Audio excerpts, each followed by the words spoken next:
দেবো না। ও আব্বা, তুমি আমার জীবনটা নষ্ট করো না, তুমি আমাকে যাই দাও। আমি জাতি দেব না বলেছি, দেবো না জাতি থেকে বাড়ি আসছে আজকে। ও মইন চাচা, দাঁড়াও দাঁড়াও।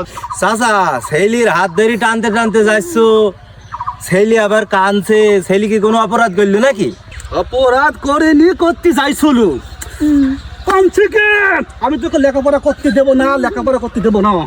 ওয়াল্লাহ, আমি একই শুনছি, বাপ মা ছেলি মেয়েকে মারতে মারতে স্কুলে পাঠায়, যে ছেলি বড় হয়ে ডাক্তার হবে, ইঞ্জিনিয়ার হবে, অফিসার হবে।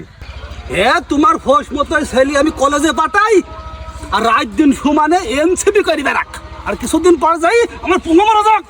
ওরে আমার বউ রে।